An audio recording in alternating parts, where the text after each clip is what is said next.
ठीक है, स्टार्ट करें। बैठ जाओ, पहले आप तसल्ली से बैठ जाओ भाई, ऑनलाइन तो हमारा जैसा बनेगा वैसा बन जाएगा। बैठ गए, स्टार्ट करें। ठीक है, कौन सा टॉपिक पढ़ रहे थे? राष्ट्रपति पढ़ रहे थे। तो मैं अनुच्छेद 55 तक आपको समझा चुका था, लिखाया मैंने नहीं था, लेकिन एक बार एक स्पीड रिवीजन कर लेते हैं। बताइए मुझे अनुच्छेद 52 में क्या है? ये मैंने आपको 2 दिन समझाया है, तो 2 दिन में मैंने कम से कम 5 बार आपको समझाया है, तो इतने में तो आपका जवाब देना कर्तव्य बनता है। बताइए भाई, अनुच्छेद 52 में क्या है? भारत का एक राष्ट्रपति होगा। एक और सवाल बनता है अनुच्छेद 52 पर, कौन सा? क्या? भारतीय संविधान का सबसे छोटा अनुच्छेद माना जाता है। ठीक है भाई, ये 2 सवाल कौन से अनुच्छेद पे बनते हैं? 52 पे। अनुच्छेद 53 में क्या है? और 53 में आपको 2 अनुच्छेद पकड़ने हैं, एक तो 53(1) और एक 53(2). तो बताइए 53(1) में क्या है? मैंने आपको 2 दिन में 5 बार पढ़ाया है कम से कम। बताइए 53(1) में क्या है? संघ की कार्यपालिका शक्ति राष्ट्रपति में निहित होगी।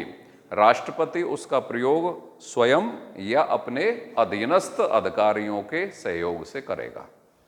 एग्जामिनर 2 तरीके से सवाल पूछता है। पहला सवाल तो वो यही पूछ सकता है कि अनुच्छेद 53(1) में क्या स्थित है, तो आपको आना चाहिए। दूसरा फिर वो क्या रिवर्स करके सवाल ले सकता है कि संघ की कार्यपालिका शक्ति राष्ट्रपति में निहित होगी। कौन से अनुच्छेद में? राष्ट्रपति संघ की या केंद्र की कार्यपालिका शक्ति का प्रधान होगा। कौन से अनुच्छेद में? 53(1) में। बात समझ में आ गई? ठीक है। इसके अलावा 53(2) में क्या है? क्या? डिफेंस फोर्सेज का सुप्रीम कमांड राष्ट्रपति में होगा। इसका मतलब यह है कि भारत के सशस्त्र बलों की सर्वोच्च कमान या सर्वोच्च समादेश, एक शब्द का प्रयोग किया गया था, सर्वोच्च समादेश। यह शब्द ध्यान आ रहा है कि नहीं आ रहा? पिछली 2 क्लासों में 8-10 बार लिखा है मैंने। भारत के डिफेंस फोर्सेज मतलब सशस्त्र बलों का सर्वोच्च समादेश, सर्वोच्च कमांड किस में निहित होगी? राष्ट्रपति में होगी। आम बोलचाल की भाषा में आप एक सवाल को पढ़े होंगे कि राष्ट्रपति भारत की तीनों ही सशस्त्र सेनाओं का प्रधान सेनापति होता है। पढ़े कि नहीं पढ़े?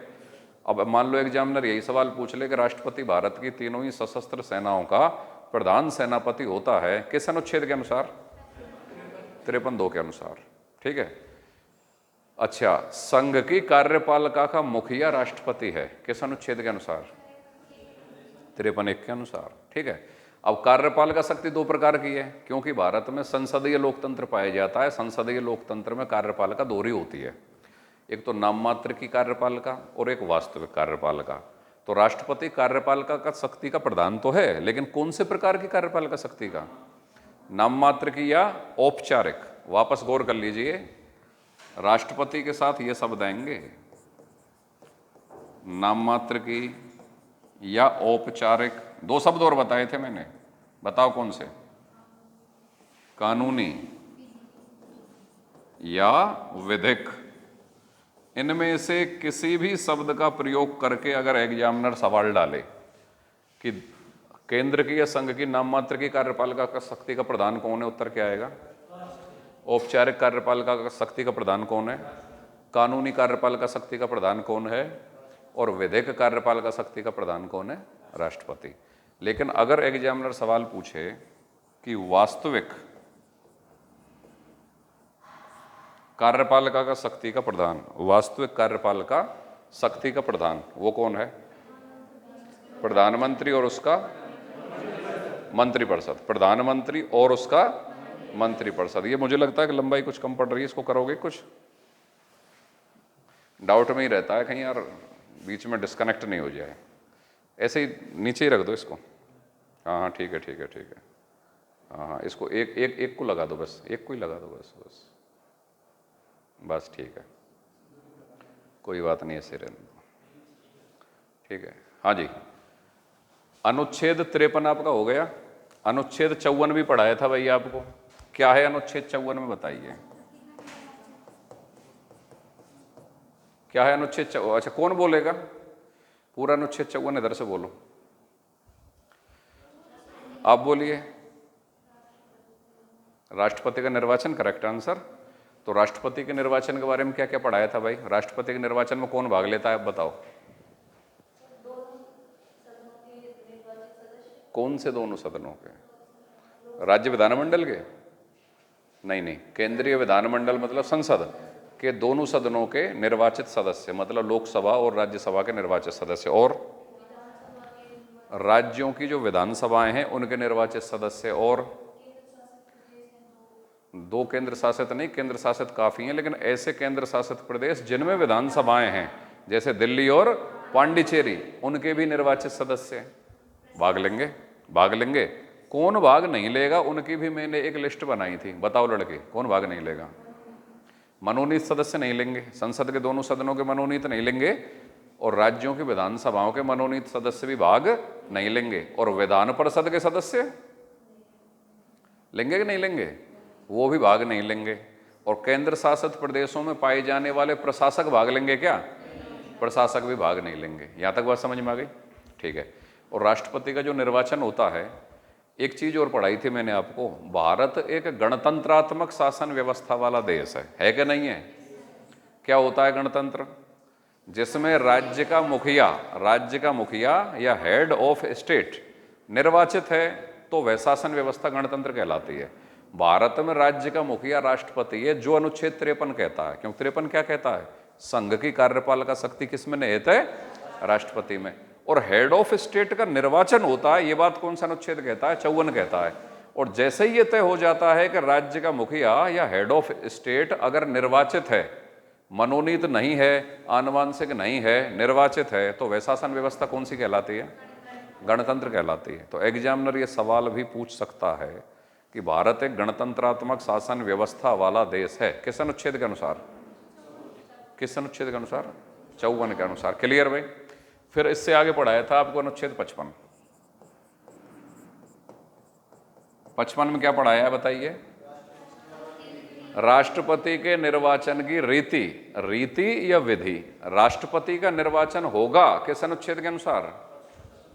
किस अनुच्छेद के अनुसार? 54 के अनुसार निर्वाचन होगा। लेकिन निर्वाचन किस विधि से होगा, किस रीति से होगा, यह अनुच्छेद 55 में है। तो राष्ट्रपति के निर्वाचन की रीति या निर्वाचन की विधि कौन से अनुच्छेद में है? 55 के अंतर्गत है। तो राष्ट्रपति के निर्वाचन की रीति या निर्वाचन की विधि है, उसमें दो सिद्धांत काम करते हैं। एक तो बताया था आपको समरूपता या समतुल्यता का सिद्धांत। समरूपता एवं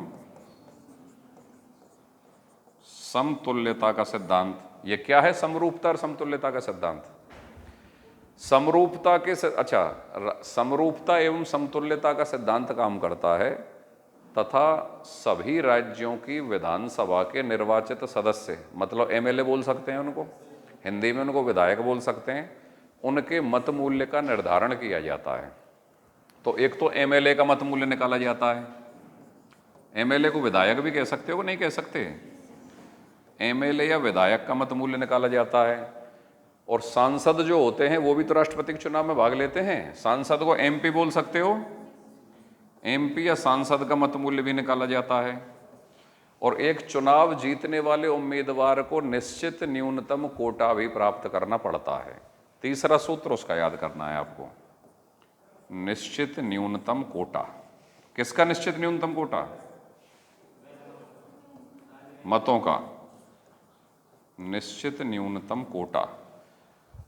जीतने वाले उम्मीदवार को मतों का, वैध मत जो डाले गए हैं उनका निश्चित न्यूनतम कोटा भी प्राप्त करना पड़ेगा। तो इन तीनों के 3 सूत्र हैं, ये तीनों सूत्र याद करने हैं। बताइए एमएलए या विधायक के मत मूल्य का सूत्र क्या है? कल पढ़ाया है आपको। राज्य की कुल जनसंख्या बटे निर्वाचित विधायकों की संख्या, निर्वाचित विधायकों की संख्या गुणा 1/1000। यही सूत्र था भाई। ठीक है। एमपी या सांसद के मत मूल्य का सूत्र क्या है? निर्वाचित विधायकों की संख्या नहीं, सारे देश की विधानसभाओं के निर्वाचित विधायकों का मत मूल्य, समझ गए? बटे निर्वाचित सांसदों की संख्या। ठीक है भाई। और निश्चित न्यूनतम कोटे का सूत्र क्या है? निश्चित न्यूनतम कोटे का सूत्र क्या है? डाले गए वैध मत बटे स्थानों की संख्या, स्थानों की संख्या का +1 और फिर टोटल का +1। ये सारे सूत्र अपन ने कल पढ़ लिए थे, दोबारा रिपीटेशन तो क्या करें, अब तुम्हें रिवीजन करा रहा हूं।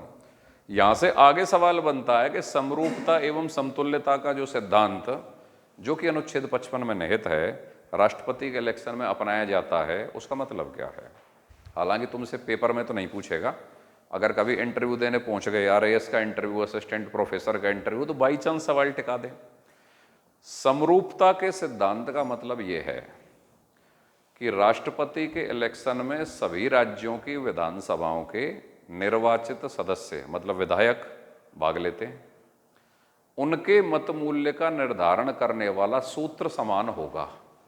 समरूप, सभी राज्यों की विधानसभाओं के निर्वाचित विधायकों को समरूप माना गया है, उनके मत मूल्य की गणना करने वाला सूत्र समान होगा।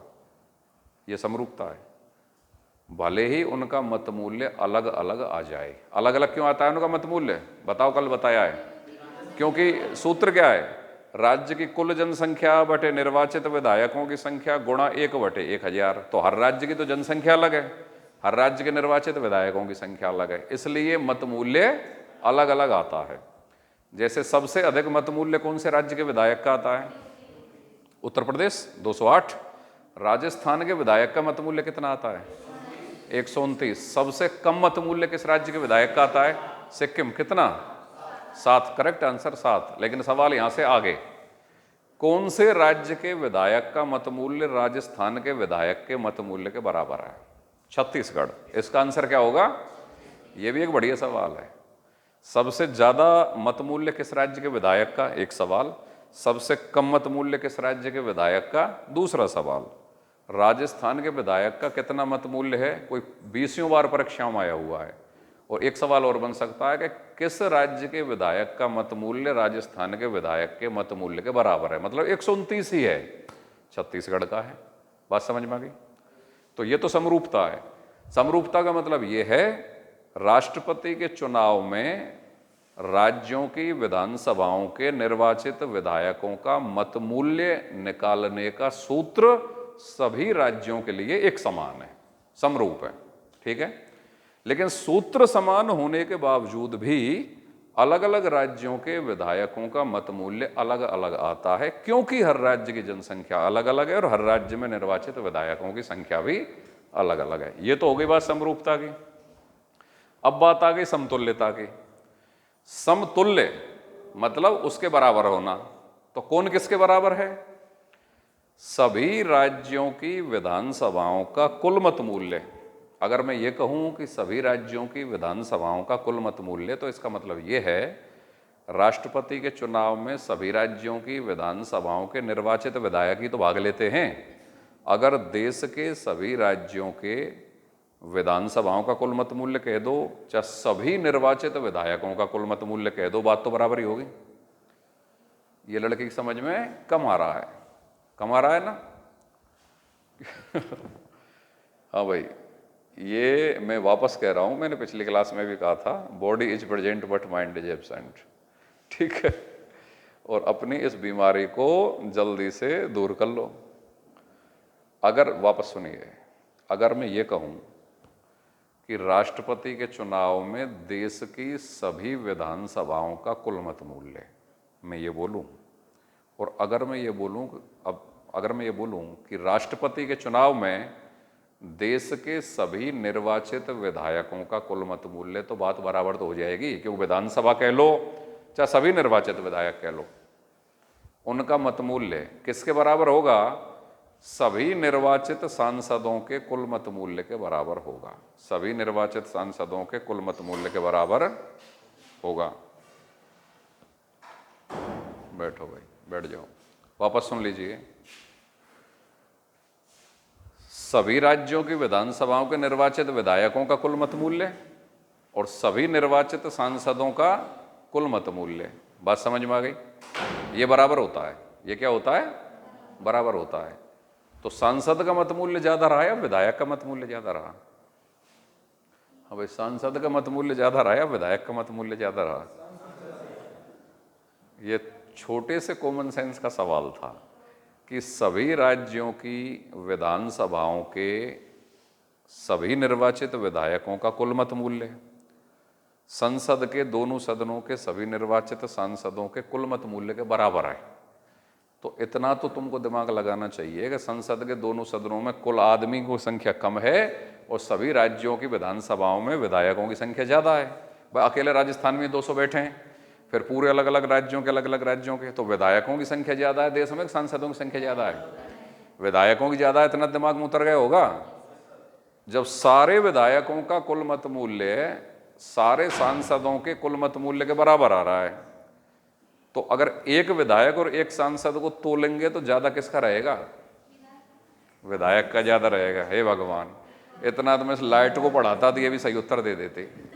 ठीक है, अरे 7200 विधायक एक साइड में और 550 और 250 सांसद एक साइड में, उनका मत मूल्य बराबर है, तो दोनों में से एक एक को तोलेंगे तो कौन से का ज्यादा रहेगा? हाँ भाई, तुम तो यही बता दो कि मैंने सवाल कौन सा पूछा है। उत्तर तो अपन बाद में देख लेंगे। ठीक है, क्यों भाई? हाँ भाई, चलो तुम सवाल बता दो या उत्तर बता दो, दोनों में से जो सा आता है वो बता दो। ठीक है, दिल्ली यूनिवर्सिटी से लड़की पढ़ के आई है, तो कम से कम आईएएस लेवल की तैयारी करने के लिए जब दिल्ली में रहते थे तो राजस्थान का स्टूडेंट दिल्ली यूनिवर्सिटी में एडमिशन ही आईएएस के लिए लेता था कि भाई मुझे आईएएस देना है वहाँ पर। ठीक है, तो भाई ऐसा कैसा, मतलब आप ये बताएं, वापस सुन लीजिए, सभी राज्यों के निर्वाचित विधायकों का कुल मत मूल्य सभी निर्वाचित सांसदों के कुल मत मूल्य के बराबर होता है। ठीक है, सांसदों की संख्या कम है, विधायकों की संख्या ज्यादा है, वो कम होते हुए भी ज्यादा के बराबर मत मूल्य रख रहे हैं। तो अगर एक विधायक और एक सांसद के मत मूल्य को तोला जाए तो ज्यादा किसका निकलेगा? किसका ज्यादा निकलेगा?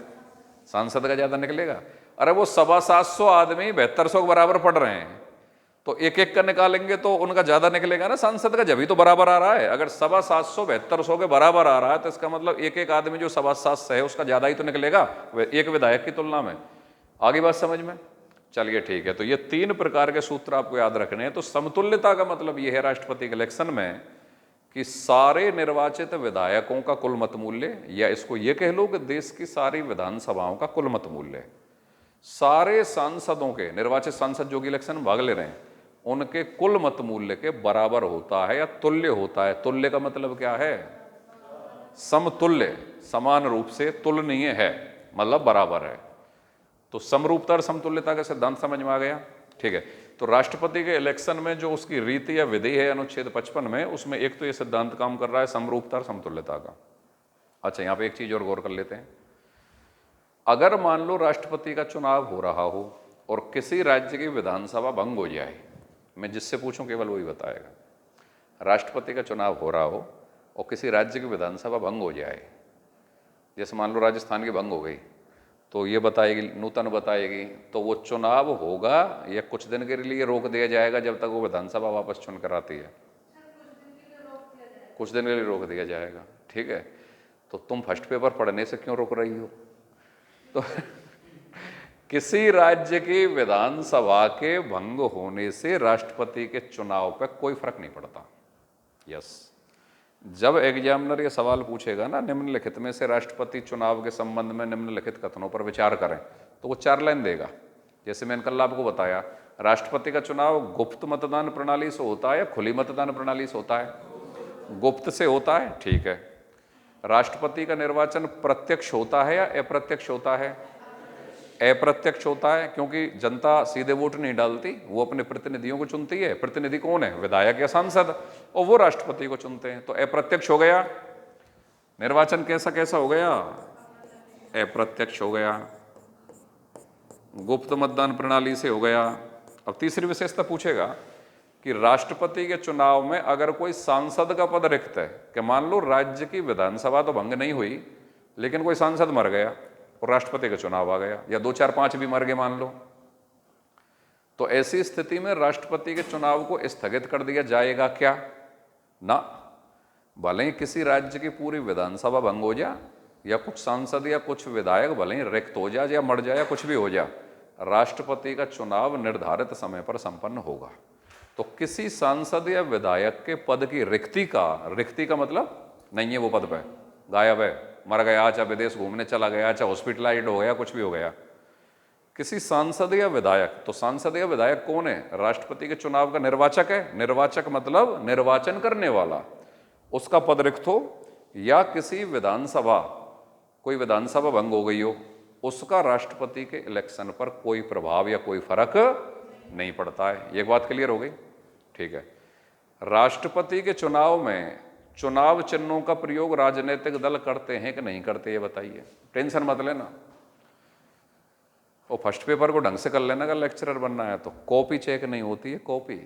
पता है तो मैं 40% का जो लॉजिक लगाया है ना आरपीएससी ने, और कसा हुआ पेपर आता है। तो कितने ही तगड़े चैंपियन हो अपने सब्जेक्ट में, अगर पहला पेपर पिटता है तो धर ही रह जाते हैं, 3 साल बैक हो जाता है आदमी। और लड़कियों के लिए तो दो ही एक अटेम्प्ट मिलते हैं बढ़िया तैयारी के लिए, फिर कोई शादी हो जाती है, फिर और 10 चक्कर पड़ते हैं। तो बड़े निर्णायक अटेम्प्ट होते हैं ये। तो दोनों पेपर कसे हुए चलने चाहिए। अब ये है समय। तो बताइए, राष्ट्रपति के इलेक्शन में हम पढ़ रहे हैं राष्ट्रपति के चुनाव की रीति या विधि, तो चुनाव चिन्हों का प्रयोग होता है क्या? राजनीतिक दल अपने चुनाव चिन्हों का प्रयोग करते हैं कि नहीं करते? जैसे सांसद के इलेक्शन में करते हैं, विधायक के इलेक्शन में करते हैं, राष्ट्रपति के में करते हैं या नहीं करते? टेंशन मत लो, तुक्के मार रहे हो। तुम्हें पता है कि कोई राजी खुशी बात तो है ना, जब ऐसी पूछिए तो कहीं ना कहीं नहीं होगा जवाब। ठीक है, चलो क्यों नहीं करते बताओ। मैंने मान लिया तुमने सही बताया कि चुनाव चिन्हों का प्रयोग नहीं होता है। ठीक है भाई, चुनाव चिन्ह का प्रयोग नहीं। इनडायरेक्ट विनडायरेक्ट कुछ ना है। इनडायरेक्ट तो उसका भी होता है जो राज्यसभा के सांसद होते हैं, उनमें तो बाकायदा कौन कांग्रेस का बनेगा और कौन बीजेपी का बनेगा या किसका बनेगा। यस, राष्ट्रपति से देश का निरपेक्ष, देश का निष्पक्ष कार्यपालक माना जाता है कि यह पद निष्पक्ष है, दलीय राजनीति से परे है, क्योंकि राष्ट्रपति किसी एक दल का नेता नहीं है, वो पूरे देश का राष्ट्रपति है। इसलिए उसकी निष्पक्षता को बनाए रखने के लिए चुनाव चिन्हों का प्रयोग इसके इलेक्शन में नहीं होता है। यद्यपि तुम ये सवाल कह सकते हो कि साहब लेकिन जब भी राष्ट्रपति का चुनाव होता है तो यूपीए गठबंधन अपना अलग प्रत्याशी उतारता है और एनडीए अपना अलग प्रत्याशी उतारता है। एनडीए क्या है और यूपीए क्या है? एनडीए तो बीजेपी के नेतृत्व में विभिन्न राजनीतिक दलों का एक गठबंधन है, और यूपीए कांग्रेस के नेतृत्व में विभिन्न राजनीतिक दलों का एक गठबंधन है। ये अपने अपने प्रत्याशी तो उतारते हैं, लेकिन उन प्रत्याशियों के लिए चुनाव चिन्ह का निर्धारण नहीं किया जाता है। तो एग्जामिनर आपसे सवाल पूछ सकता है कि राष्ट्रपति के चुनाव में चुनाव चिन्हों का प्रयोग विभिन्न राजनीतिक दलों के द्वारा किया जा सकता है, तो किया जाता है कि नहीं किया जाता? नहीं किया जाता। कंसेप्ट क्लियर रखिए। ठीक है, राष्ट्रपति के चुनाव में व्हिप जारी होता है। सबसे पहले तो ये बताओ कि व्हिप क्या होता है, व्हिप क्या होता है, और व्हिप जारी हो सकता है या नहीं हो सकता है? तो पहले तो यही बताओ ना कि व्हिप क्या होता है। जारी वारी बाद में आएंगे, पहले तो यही बताओ कि मतलब क्या है, व्हिप क्या होता है। व्हिप पार्टी के मुख्य सचेतक के द्वारा दिया गया ऐसा आदेश होता है जिसका पालन करना पार्टी के सभी सदस्यों के लिए किसी मुद्दे पर अनिवार्य होता है। अगर वो पार्टी व्हिप का उल्लंघन करते हैं, मतलब पालन नहीं करते हैं, तो वो जिस सदन के सदस्य हैं उस सदन का मुखिया उन्हें पार्टी की सदस्यता से खारिज कर देगा। पार्टी की सदस्यता से नहीं, सदन की सदस्यता से खारिज कर देगा। मुझे पूरा भरोसा है तुम्हारे समझ में कुछ नहीं आया। अब इसको सरल हिंदी में समझो। व्हिप का मतलब है जैसे भाई राष्ट्रपति का चुनाव हो रहा है या किसी भी मुद्दे पे संसद में वोटिंग करनी है, तो हर पार्टी का अपना एक सचेतक होता है। सचेतक एक पद होता है, हर पार्टी अपना एक सचेतक नियुक्त कर देती है। सचेतक का काम क्या क्या होता है? अपने दल में अनुशासन बनाए रखना। जैसे बीजेपी ने अपना सचेतक किसी को बना दिया, कांग्रेस ने अपना सचेतक किसको बना दिया। सचेतक क्या है? उस पार्टी का ही सदस्य होता है। किसी भी मुद्दे पे वोटिंग करने की स्थिति में या अपनी पार्टी का स्टैंड क्लियर करने की स्थिति में वो सचेतक एक आदेश जारी करता है कि हमारी पार्टी इस मुद्दे पे यहां वोट डाल रही है, ये पार्टी व्हिप है, उसका पालन उस पार्टी के सभी सांसद और विधायकों को करना पड़ता है। अगर उस पार्टी सचेतक के द्वारा जारी किए गए व्हिप मतलब उसका आदेश, उसका पालन उसकी पार्टी के सांसद या विधायक नहीं करते हैं तो वो जिस किसी भी सदन के हैं उसका पीठासीन अधिकारी मतलब अध्यक्ष सभापति जो भी उसका मुखिया है सदन का, वह सदन की सदस्यता से उनको खारिज कर देगा, निलंबित कर देगा, रद्द कर देगा। इसको पार्टी व्हिप बोलते हैं। तो पार्टी व्हिप क्या चीज होती है? पार्टी के सदस्यों को अनुशासन में रखने के लिए उस पार्टी के सदस्य के द्वारा दिया गया आदेश, जिसका पालन करना अनिवार्य और बाध्यकारी है। समझ गए? अब यहां से बड़ी बड़ी लंबी डिबेट आ जाती है कि क्या पार्टी व्हिप का पालन अनिवार्य और बाध्यकारी है, और अगर नहीं करेंगे तो सदस्यता कैंसिल हो जाएगी। यह प्रक्रिया लोकतांत्रिक है कि अलोकतांत्रिक है? खुले दिमाग से बताओ। अलोकतांत्रिक है। क्यों? लोकतंत्र तो वो होता है कि अपने अंतःकरण के अनुसार डिसीजन ले आदमी, लेकिन अंतःकरण के अनुसार उसने डिसीजन लिया कि मैं व्हिप के अनुसार काम नहीं कर रहा, मैं तो मेरी मर्जी से वोट डालूंगा, और व्हिप का उल्लंघन कर दिया उसने, तो उल्लंघन करते ही फिर क्या हो जाएगा? सदस्यता से खारिज हो जाएगा वो। तो ये कहाँ लोकतंत्र रहा? तो एक तरफ तो कहते हैं कि भारत में राजनीतिक लोकतंत्र स्थापित होना चाहिए, लोकतंत्र स्थापित होना चाहिए, एक तरफ सांसद और विधायक ही बेचारे लोकतांत्रिक नहीं है, उनको पार्टी व्हिप को फॉलो करना पड़ता है। तो जैसे ही फॉलो करना पड़ता है तो वो दबाव और बाध्यकारी भी हो सकता है कि नहीं हो सकता? उनकी खुद की मन की इच्छा के विपरीत भी हो सकता है कि नहीं हो सकता? हो सकता है। अब इस डिबेट में मैं अभी आपको नहीं ले जाना चाह रहा, ये तो अलग सवाल गया। उपराष्ट्रपति का चुनाव खुले मतदान के द्वारा होता है। इस गुप्त में तो चलो आइडिया नहीं लगता, लेकिन कई बार क्या है कि खुलेआम कह दे कोई सांसद का मैं वोट नहीं दे रहा भाई इसके लिए, मैं तो इसके लिए दूंगा, तो वो व्हिप का उल्लंघन हो गया कि नहीं हो गया? गुप्त मतदान में चलो नहीं हो रहा, लेकिन मान लो वही अपना राय को उजागर कर दे क्लियर कट, तो फिर उल्लंघन हो गया सीधे सीधे। पार्टी व्हिप जारी हो गया कि इस मुद्दे पे हमारे सांसद या विधायक कोई स्टैंड नहीं लेंगे या इस प्रकार के सेंटेंस नहीं बोलेंगे, और वो भाषण दे रहा है। तो व्हिप का मतलब सिर्फ ये नहीं है कि संसद या विधानसभा में वोटिंग डालते वक्त ही व्हिप का प्रयोग होता है, वहां से बाहर भी व्हिप के अकॉर्डिंग आचरण करने पड़ते हैं, और वो उनके उल्लंघन करने लग जाए तो व्हिप का उल्लंघन हो जाता है। किसी भी प्रकार के मुद्दे पे पार्टी व्हिप जारी करती है, अपने सांसद और विधायकों को बाध्य करती है पार्टी का जो स्टैंड है उसके अकॉर्डिंग आचरण करने के लिए या वोट डालने के लिए। लेकिन कमाल की बात यह है कि राष्ट्रपति के चुनाव में व्हिप जारी नहीं होता, क्योंकि व्हिप जारी अगर हुआ तो इसका मतलब क्या है? इसका मतलब यह है कि पार्टी किसी सर्टेन व्यक्ति को ही राष्ट्रपति बनाना चाहती है, तभी तो बाध्य कर रही है अपने सारे सांसद विधायकों को कि यहां पे वोट डालना है आपको। और फिर उसमें क्या दलगत राजनीति आ जाएगी। अगर व्हिप जारी हो रहा है तो दलगत राजनीति आ रही है कि नहीं आ रही है? हर दल अपने अपने सांसद और विधायकों के लिए अगर व्हिप जारी करेंगे तो दलगत राजनीति हो जाएगी कि नहीं हो जाएगी? लेकिन राष्ट्रपति को देश का एक निष्पक्ष मुखिया माना जाता है, तो इसको किसी भी प्रकार की दलगत राजनीति से परे किया गया है। तो दलगत राजनीति से परे किया गया है तो चुनाव चिन्ह भी मत यूज करो। दलगत राजनीति से परे किया गया है तो पार्टी व्हिप भी जारी मत करो। बात समझ में आ गई? तो क्या राष्ट्रपति के इलेक्शन में पार्टी व्हिप जारी होता है? नहीं होता। क्या राष्ट्रपति के इलेक्शन में चुनाव चिन्ह का प्रयोग होता है? राष्ट्रपति का इलेक्शन अप्रत्यक्ष होता है, गुप्त होता है या खुले मतदान के द्वारा होता है? गुप्त होता है। खुले मतदान के द्वारा होता है? कैसा होता है? गुप्त होता है। ठीक है। राष्ट्रपति के इलेक्शन में अभी थोड़े दिन पहले नोटा आया है, नोटा, कि अगर आपको कोई भी उम्मीदवार पसंद नहीं है तो आप नोटा का वोट डाल सकते हो, नोटा पे डाल सकते हो। ठीक है। राष्ट्रपति के इलेक्शन में नोटा का प्रावधान है या नहीं है? नहीं है। नहीं है। राष्ट्रपति के इलेक्शन में नोटा का प्रावधान नहीं है। ये फैक्ट हैं जो आपको याद करने पड़ेंगे, क्योंकि एग्जामिनर ऐसा सवाल डाल सकता है कि निम्नलिखित में से राष्ट्रपति के निर्वाचन में कौन सी विशेषता नहीं पाई जाती है। अब नोटा आया कि राष्ट्रपति के चुनाव में नोटा का प्रयोग नहीं किया जाता है। अब तुम सोचेंगे यार थोड़े दिन पहले तो नोटा आया, सारे चुनावों में चल रहा है, तो भाई राष्ट्रपति के में भी चल रहा होगा ना। राष्ट्रपति के में नोटा नहीं है। ये कंसेप्ट क्लियर हो गए? ठीक है। अब दूसरा जो सिद्धांत था, पहला तो समरूपता और समतुल्यता हो गया और ये कुछ विशेषताएं हो गई। दूसरा हो गया आनुपातिक प्रतिनिधित्व की कैसी प्रणाली? आनुपातिक, ये तो सब पे ही आता होगा। आनुपातिक प्रतिनिधित्व की एकल संक्रमणीय, संक्रमणीय कह लो चाहे हस्तांतरणीय कह लो, हस्तांतरणीय मत प्रणाली।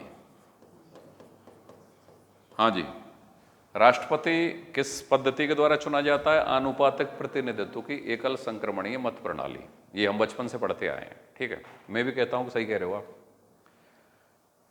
अब मान लो बाई चांस आप कोई इंटरव्यू में चले जाएं और एग्जामिनर आपसे एक सवाल पूछे कि क्या राष्ट्रपति के चुनाव में विशुद्ध रूप से आनुपातिक प्रतिनिधित्व की एकल संक्रमणीय मत प्रणाली का ही प्रयोग किया जाता है, इसके साथ और अन्य किसी भी प्रणाली का प्रयोग नहीं किया जाता क्या? अगर ये सवाल जाए तो वहाँ पे स्टूडेंट रुक जाएगा, वो कहेगा कि हाँ साहब आनुपातिक प्रतिनिधित्व का ही प्रयोग होता है। फिर वो पूछेगा और कोई दूसरी प्रणाली नहीं आती मिक्स में, यही होती है। तो अब डरेगा वो, क्योंकि इंटरव्यू जब देते हैं तो डर लगता है। मैं तुम्हारे सामने कितना ही ढंग से बोल लूँ, तुम्हें ऐसा लगता होगा कि साहब गुरुजी बड़े होशियार हैं, धड़ाके से बोलते हैं, ठीक है। लेकिन जब मुझसे भी चैंपियन आदमी या ऐसा कोई आदमी जिसके हाथ में मेरा अच्छा और बुरा करने की पावर है, जब वो मेरे सामने आता है ना, तो मेरा भी कलेजा थम जाता है। और अगर कोई ये कहता है कि मेरा नहीं थमता, मैं तो बहुत ब्रेव हूँ और सुपरस्टार इंटरव्यू, कई लोग जो इंटरव्यू देने जाते हैं हमारे, कई सारे, मैं सामान्यतः आपको इस प्रकार के लोग दुनिया में मिलेंगे। मैं साहब RPSC इंटरव्यू देने गया और उसने मुझसे ये पूछा और मैंने ये बताया, और उसने ये पूछा और मैंने ये बताया, बड़ी तगड़ी तगड़ी डींग हाँकते हैं बाहर आके, बड़ी खुले बात करता हूँ मैं। कितना भी ब्रेव आदमी है, क्योंकि वो चाहता तो ये भी है ना कि उसका भी सिलेक्शन हो जाए। और जब वो सामने देखता है ना कि बैठे हुए व्यक्तियों के हाथ में तेरा पूरा फ्यूचर है, तो कितना भी, चाहे वो सन्नी देओल वाली से गदर 2 का जो भी कोई, ठीक है, उसका भी हौला हिलेगा उस जगह पे। वो एक बार तो कैलकुलेशन करेगा कि यार क्या करना है और क्या नहीं करना है, ठीक है। तो ऐसा कुछ नहीं है। तो इंटरव्यू के टाइम पे अगर बाई चांस इंटरव्यू के टाइम पे जैसे ही सवाल आता है ना, और उस सवाल में आप रत्ती भर भी कन्फ्यूज हैं, रत्ती भर भी कन्फ्यूज हैं, तो चुप ही रह जाता है आदमी, क्योंकि वो 2 कैलकुलेशन करता है कि भाई मैं कन्फर्म तो हूँ नहीं, अब मैं तुक्का मारूंगा। वो सब गड़ चलता है उसके दिमाग में। तुक्का मारा और अगला आदमी अगर इरिटेट हो गया, मतलब गलत तुक्का गया और अगला इरिटेट हो गया, यार ये तो मुझको पागल बनाने का प्रयास कर रहा है और कहीं रगड़ दे ढंग से ही, तो वो स्टेप लेने से डरेगा। तो मान लो ये सवाल पूछा जाए कि राष्ट्रपति के इलेक्शन में आनुपातिक प्रतिनिधित्व की एकल संक्रमणीय मत प्रणाली का ही प्रयोग होता है क्या, इसके साथ कोई दूसरी प्रणाली नहीं लगती क्या? तो ये तो तुम्हें पता है कि इसका प्रयोग होता है, लेकिन अकेले इसका ही होता है, दूसरी नहीं लगती क्या? इस पर टेंशन हो जाएगी। फिर वो पूछेगा कि आनुपातिक प्रतिनिधित्व प्रणाली का प्रयोग तो बहुसदस्यीय निर्वाचनों में होता है। बहुसदस्यीय निर्वाचन का मतलब यह है कि चुनाव जीतने वाले उम्मीदवारों की संख्या कम से कम 3 या 3 से अधिक हो, उन पे होता है विशुद्ध रूप से तो।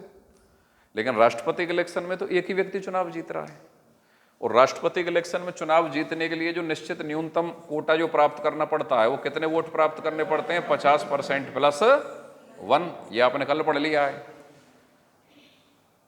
तो चुनाव जीतने वाला उम्मीदवार एक ही है, जबकि विशुद्ध रूप से आनुपातिक प्रतिनिधित्व प्रणाली का प्रयोग तब संभव है जब चुनाव जीतने वाले उम्मीदवार कम से कम 3 या 3 से अधिक है। लेकिन राष्ट्रपति के इलेक्शन में तो एक ही व्यक्ति आ रहा है। आनुपातिक प्रतिनिधित्व शुद्ध रूप में तब अपनाई जाती है जब चुनाव जीतने वाले उम्मीदवार 3 या 3 से अधिक हैं, बहुसदस्यीय निर्वाचन क्षेत्र है। और ये अकेले राष्ट्रपति के में नहीं अपनाई जाती है। राष्ट्रपति का चुनाव, उपराष्ट्रपति का चुनाव, राज्यसभा के सांसदों का चुनाव, राज्यसभा के सांसद तो कई चुने जाते हैं ना राज्य से 2 वर्ष के बाद, और विधान परिषद के सदस्य, इन चारों इलेक्शन में इस आनुपातिक प्रतिनिधित्व प्रणाली का प्रयोग होता है। तो राष्ट्रपति के इलेक्शन में अकेले आनुपातिक प्रतिनिधित्व प्रणाली का प्रयोग नहीं होकर इसके साथ एक और पद्धति अपनाई जाती है, वैकल्पिक मत प्रणाली। ये और अपनाई जाती है मिक्स करके। इसलिए इस पद्धति का जो सही नाम बन जाता है, आनुपातिक से तो आनु ले लिया और वैकल्पिक से कल्पिक ले लिया, तो इसका सही नाम है आनुकल्पिक प्रणाली। भारत के राष्ट्रपति का इलेक्शन करने के लिए अगर एक शब्द कोई विशुद्ध है तो उसका नाम है आनुकल्पिक। अब पेपर में क्या सवाल आए और आप क्या जवाब दें, इसका उत्तर सुन लीजिए। अगर एग्जामिनर ने पूछा भारत के राष्ट्रपति के चुनाव के लिए कौन सी प्रणाली का प्रयोग किया जाता है, इस आनुकल्पिक शब्द को पकड़ लो। अगर ये उत्तर में आ गया तो ये फाइनल आंसर होगा, और अगर आनुकल्पिक नहीं आता है तो फिर आनुपातिक प्रतिनिधित्व की एकल संक्रमणीय मत प्रणाली आपका आंसर होगा। बात समझ में आ रही है कि नहीं आ रही है? ये तो वो है जो आप बचपन से ही पढ़ते चले आ रहे हो, इसमें तो कोई डाउट है ही नहीं। लेकिन मोर करेक्ट क्या हो जाएगा, आनुकल्पिक हो जाएगा। और मान लो ये दोनों ही दे रखे हों तो उत्तर क्या आ जाएगा, आनुकल्पिक आएगा। आनुकल्पिक तो हमेशा फर्स्ट आंसर रहेगा, चाहे भले ही आनुपातिक प्रतिनिधित्व प्रणाली दे रखा हो। बात समझ में आ गई है कि नहीं आ गई है? अब तुम एक सवाल कर सकते हो कि साहब ये नई नई बात बताते हो, हमने तो कभी किसी किताब में पढ़ी नहीं, नोट्स वोट्स में भी हमने नहीं पढ़ी, बचपन से भी हमने नहीं पढ़ी। तो भारतीय संविधान की एक बहुत ही अच्छी किताब है बी के शर्मा, ब्रज किशोर शर्मा, उसको पढ़ लेना। ये प्रामाणिक किताबें मानी जाती हैं, इंडिया लेवल की, सिविल सर्विसेज के लिए पढ़ी जाती हैं। बी के शर्मा। डी बसु का नाम सुना होगा, संविधान की एक बढ़िया किताब पुराने टाइम की, उसका हिंदी में जो अनुवाद किया है वो बी के शर्मा ने किया, और बी के शर्मा ने फिर खुद ने अपनी किताब लिखी। तो बी के शर्मा सिविल सर्विसेज के लिए पढ़ी जाने वाली किताब है, उसमें काफ़ी डेप्थ में भारत का संविधान दे रखा है। अगर तुमको समय हो तो पढ़ लेना। लेकिन आजकल तो एम लक्ष्मीकांत की रट लगाए पड़ी है पब्लिक। एम लक्ष्मीकांत एक गाइड है, बहुत अच्छी किताब है, परीक्षा पास करने के लिए पर्याप्त सामग्री है, लेकिन एक गाइड है। ये बढ़िया बुक्स में से काउंट होती हैं। एस नारंग की किताब, डी बसु की किताब, बी के शर्मा की किताब, सुभाष कश्यप की किताब, संविधान की अगर बेस बुक्स मानी जाती हैं तो ये मानी जाती हैं। तुम जो एम लक्ष्मीकांत का नाम ले रहे हो वो अच्छी किताब है, एक गाइड है, ऐसी बहुत गाइड है। नहीं तो ऐसे तो बहुत चीज़ में पढ़ाऊंगा, वो नहीं मिलेंगे उनमें, तो इसका मतलब ये थोड़ी है कि वो संविधान में ना आए हैं। ठीक ठीक है, टेंशन मत लो। तो हम अनुच्छेद 55 तक मुझे लगता है दूसरा तीसरा दिन है समझते समझते। अब तुम सीधे सीधे नोट्स बनाने स्टार्ट करो, पहले 55 तक लिखते हैं, फिर बाद में समझेंगे और फिर लिखेंगे। ठीक है, आप भी लिख लो। आज जल सिंह जी की छुट्टी है, बीमार हो गए।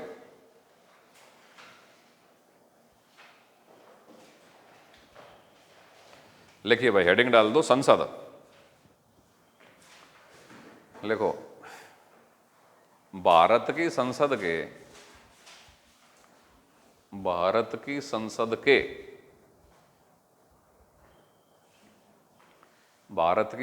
के तीन भाग ओबलिग अंग, तीन भाग या अंग हैं। पहला राष्ट्रपति, फिर राज्यसभा और लोकसभा, तीनों का नाम लिख दो। कितने अंग या भाग हैं? तीन, राष्ट्रपति, राज्यसभा और लोकसभा। लिख लिया? नेक्स्ट पॉइंट, संसद के दो सदन हैं। संसद के दो सदन हैं, लोकसभा और राज्यसभा। ठीक है, नेक्स्ट पॉइंट, अब हेडिंग डाल दो राष्ट्रपति। राष्ट्रपति, इसमें पॉइंट बना बना के लिखिए, अनुच्छेद 52 अनुच्छेद 52 और डैश डाल के लिखें। इसमें दो ही सवाल बनेंगे। भारत का एक राष्ट्रपति होगा, भारत का एक राष्ट्रपति होगा, भारत का एक राष्ट्रपति होगा। दूसरी बात लिख दो इसमें, यह संविधान का सबसे छोटा अनुच्छेद है। यह संविधान का सबसे छोटा अनुच्छेद है। ठीक है, अनुच्छेद 53 और कोष्टक में 1 लिख देना। संघ या केंद्र की, संघ ओबलिग केंद्र, संघ या केंद्र एक ही बात होती है। संघ या केंद्र की कार्यपालिका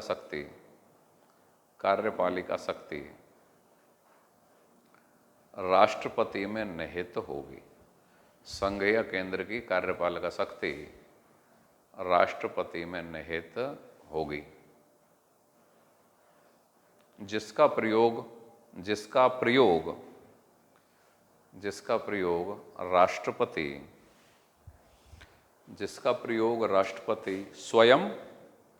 प्रयोग राष्ट्रपति स्वयं या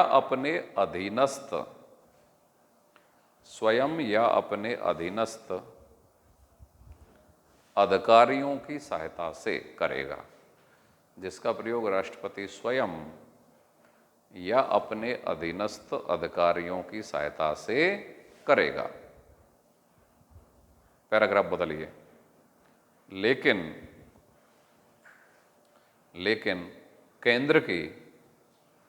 लेकिन केंद्र की औपचारिक ओबलिग नाममात्र की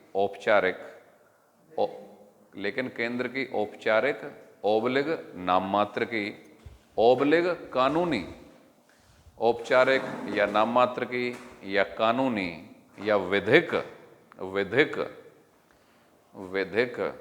कार्यपालिका शक्ति, औपचारिक या नाममात्र की या कानूनी या विधिक, इन चारों शब्दों को अंडरलाइन करो, क्वेश्चन बनता है यहां। विधिक कार्यपालिका शक्ति का प्रयोग, कार्यपालिका शक्ति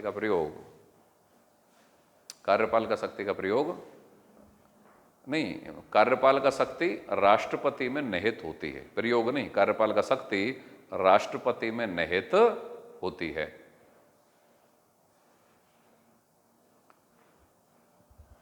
जबकि केंद्र की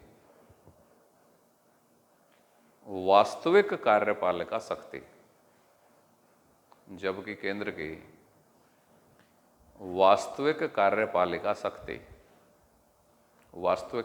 शक्ति प्रधानमंत्री और उसके मंत्रिपरिषद, दोनों शब्दों को अंडरलाइन कर देना। केंद्र की वास्तविक कार्यपालिका शक्ति प्रधानमंत्री और उसके मंत्रिपरिषद में निहित होती है। प्रधानमंत्री और उसके मंत्रिपरिषद में निहित होती है। लिख लिया? 53(2), ये 53(1) लिखा है भी आपने, 53(2) लिखिए।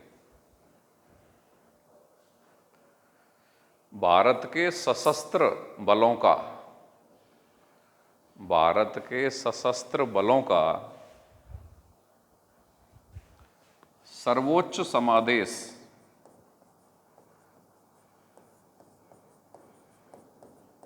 सुप्रीम कमांड, भारत के सशस्त्र बलों का सर्वोच्च समादेश राष्ट्रपति में निहित होता है। भारत के सशस्त्र बलों का सर्वोच्च समादेश राष्ट्रपति में निहित होता है। अर्थात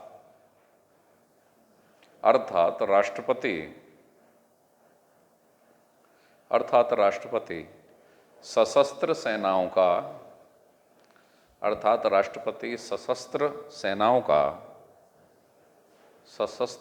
का प्रधान सेनापति होता है। अर्थात राष्ट्रपति सशस्त्र सेनाओं का प्रधान सेनापति होता है। सशस्त्र सेनाओं का प्रधान सेनापति होता है। लिख लिया? ठीक है। अनुच्छेद 54 लिखिए। अनुच्छेद 54 डैश डाल के लिखिए। राष्ट्रपति का निर्वाचन होता है। राष्ट्रपति का निर्वाचन होता है। राष्ट्रपति का निर्वाचन होता है। राष्ट्रपति के निर्वाचन में संसद के दोनों सदनों के, राष्ट्रपति के निर्वाचन में संसद के दोनों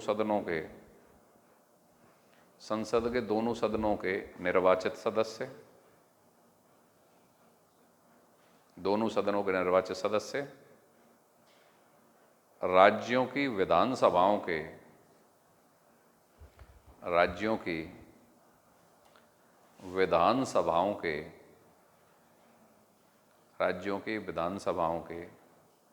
निर्वाचित सदस्य, राज्यों की विधानसभाओं के निर्वाचित सदस्य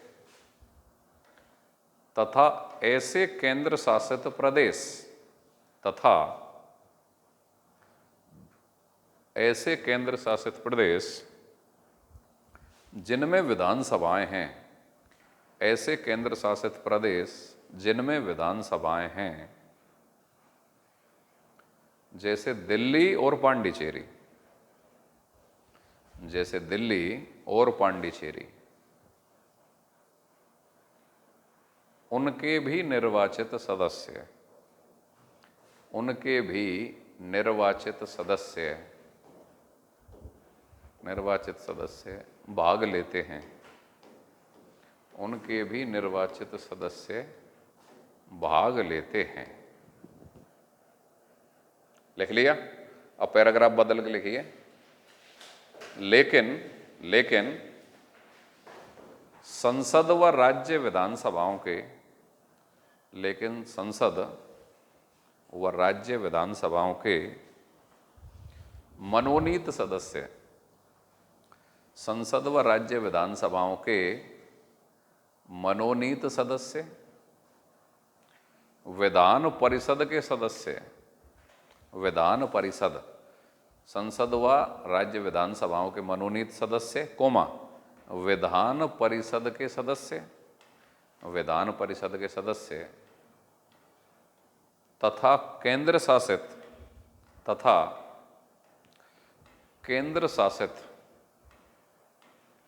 प्रदेशों के प्रशासक, केंद्र शासित प्रदेशों के प्रशासक राष्ट्रपति के चुनाव में भाग नहीं लेते, राष्ट्रपति के चुनाव में भाग नहीं लेते। लिख लिया? ठीक है। नेक्स्ट पॉइंट लिखो, अनुच्छेद 54 में ही, भारत एक गणतंत्रात्मक व्यवस्था, भारत एक गणतंत्रात्मक व्यवस्था वाला देश है, भारत एक गणतंत्रात्मक व्यवस्था वाला देश है। इसकी भावना अनुच्छेद 54 में ही निहित है, इसकी भावना अनुच्छेद 54 में ही निहित है। लिख लिया? क्यों 54 में निहित है? क्यों? गणतंत्र वह शासन व्यवस्था जिसमें राज्य का मुखिया, हेड ऑफ स्टेट, निर्वाचित हो। तो भारत में हेड ऑफ स्टेट या राज्य का मुखिया कौन है? राष्ट्रपति, अनुच्छेद 53 के अनुसार। और उसके निर्वाचन की बात कौन से अनुच्छेद में कही गई है? 54 में कही गई है। ठीक है। अनुच्छेद 55 हेडिंग डाल दो।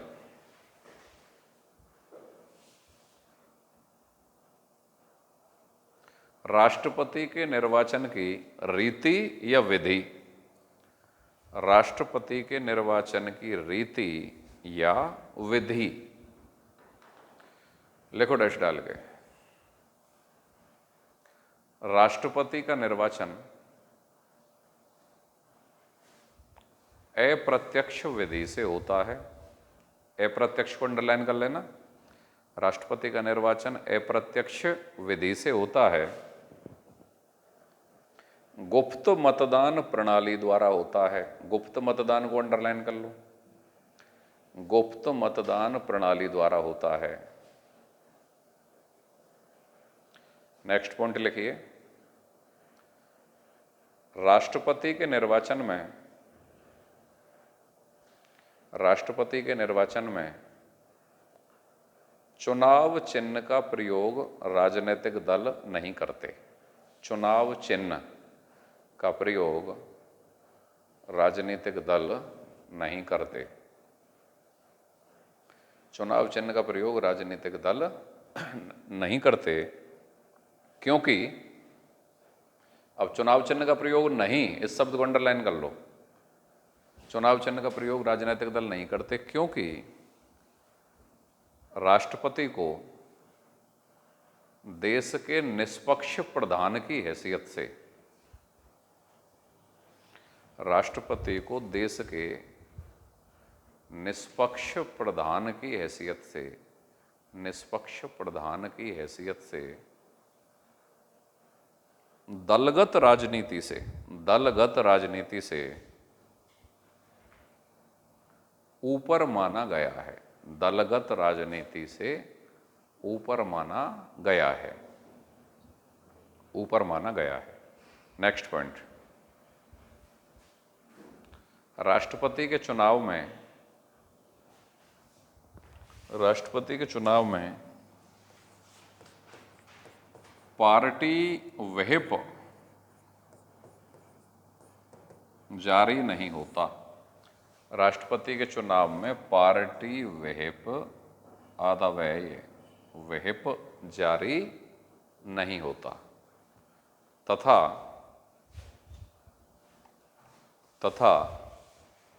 नोटा का प्रावधान भी नहीं है, नोटा का प्रावधान भी नहीं है, नोटा का प्रावधान भी नहीं है। नेक्स्ट पॉइंट, उम्मीदवार को अपना नामांकन दाखिल करने के लिए, उम्मीदवार को अपना नामांकन दाखिल करने के लिए 50 अनुमोदक प्लस 50 प्रस्तावक चाहिए। 50 अनुमोदक प्लस 50 प्रस्तावक चाहिए। नामांकन दाखिल करने के लिए या नामांकन भरने के लिए 50 अनुमोदक तथा 50 प्रस्तावक चाहिए, जो कि उसके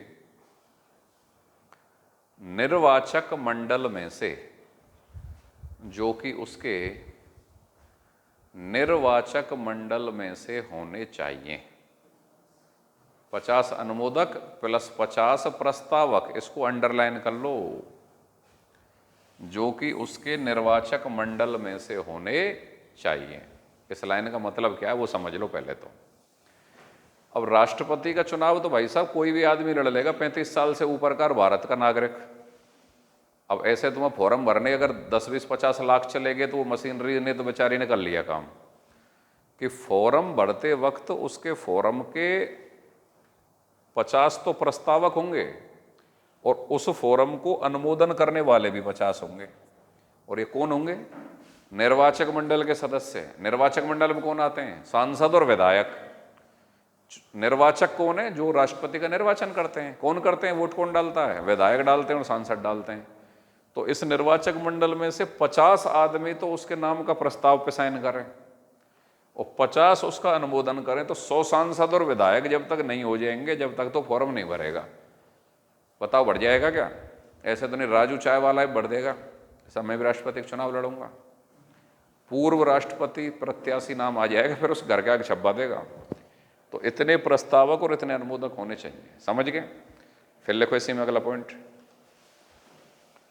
जमानत राशि 15,000 रुपये। राष्ट्रपति के चुनाव में जमानत राशि कितनी होती है? 15,000 रुपये। अच्छा एक सुन लो, पहले लिख लिया ना, अब एक बात समझो।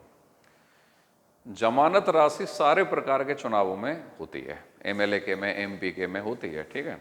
जमानत राशि का मतलब क्या है?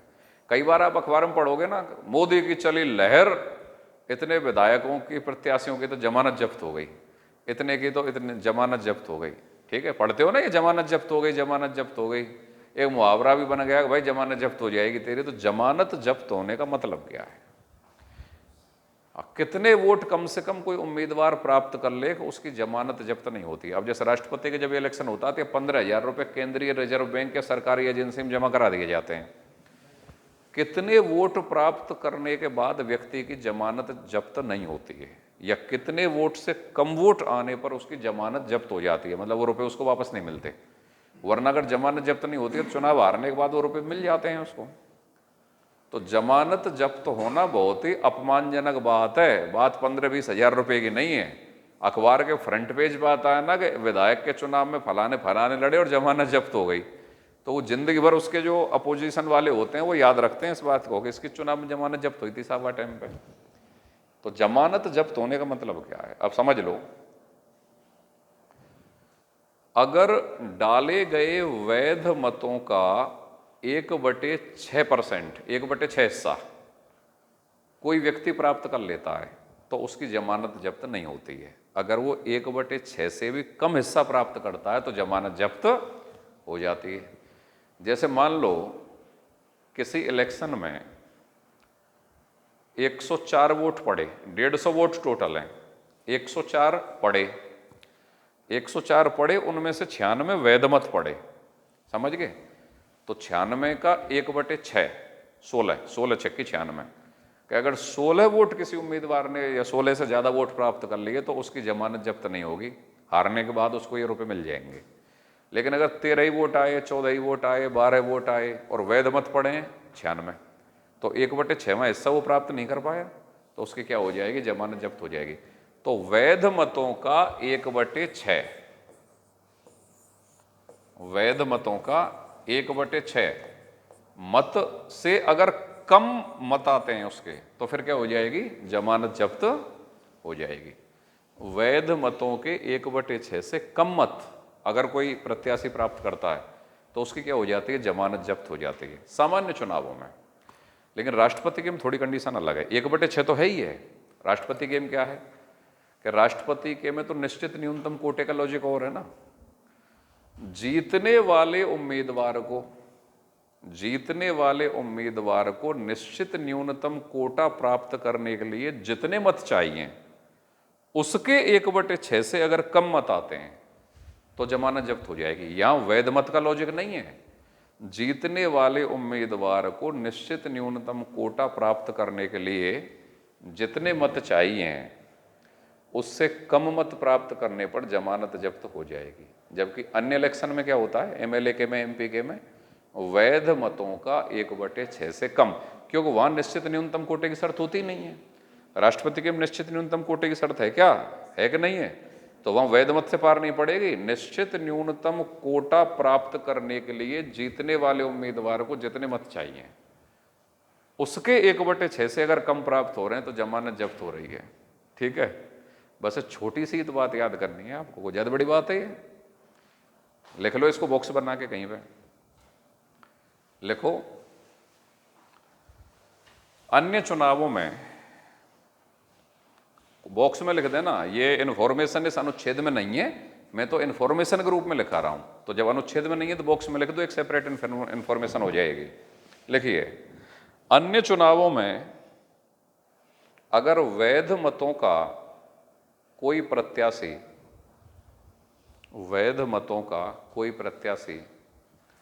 1/6 मत भी प्राप्त नहीं कर पाए तो जमानत जब्त हो जाती है। 1/6 मत भी प्राप्त नहीं कर पाए तो जमानत जब्त हो जाती है। लेकिन राष्ट्रपति के चुनाव में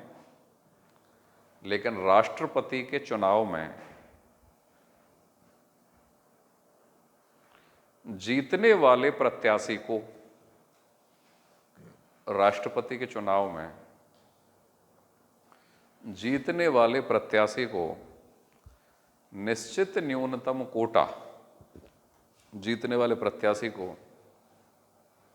निश्चित न्यूनतम कोटा प्राप्त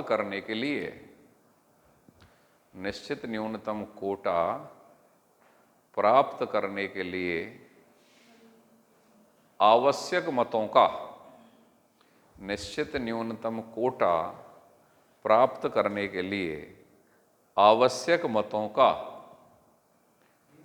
निश्चित न्यूनतम कोटा प्राप्त करने के लिए आवश्यक मतों का 1/6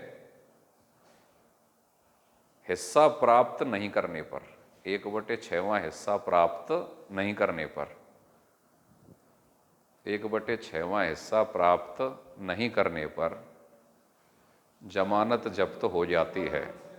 1/6वां हिस्सा प्राप्त नहीं करने पर जमानत जब्त हो जाती है। दोबारा सुन लो सरल भाषा में कि अन्य किसी इलेक्शन में तो वैध मतों का 1/6वां हिस्सा चाहिए अगर जमानत जब्त करने से बचना चाह रहे हो तो, ठीक है। लेकिन राष्ट्रपति के में कितना चाहिए?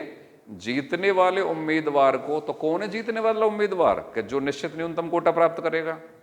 तो निश्चित न्यूनतम कोटा प्राप्त करने के लिए जितने मत आवश्यक है उसका 1/6 अगर आ रहा है तो जमानत जब्त नहीं होगी, वरना हो जाएगी।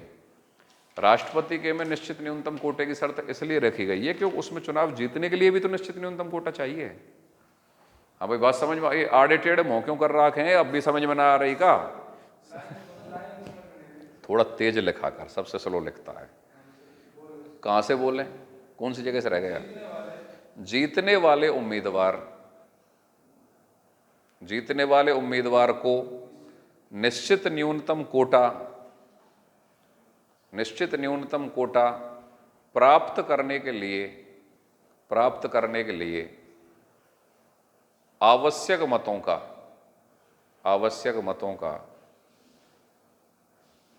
1/6, आवश्यक मतों का 1/6वां हिस्सा प्राप्त होना चाहिए। 1/6वां हिस्सा प्राप्त होना चाहिए। और अगर नहीं प्राप्त हुआ तो क्या हो जाएगा? जमानत जब्त हो जाएगी। हाँ भाई, अरे ये लड़कियों, तुम्हारे समझ में आ रही है कि मैं क्या पढ़ा रहा हूँ? ठीक है।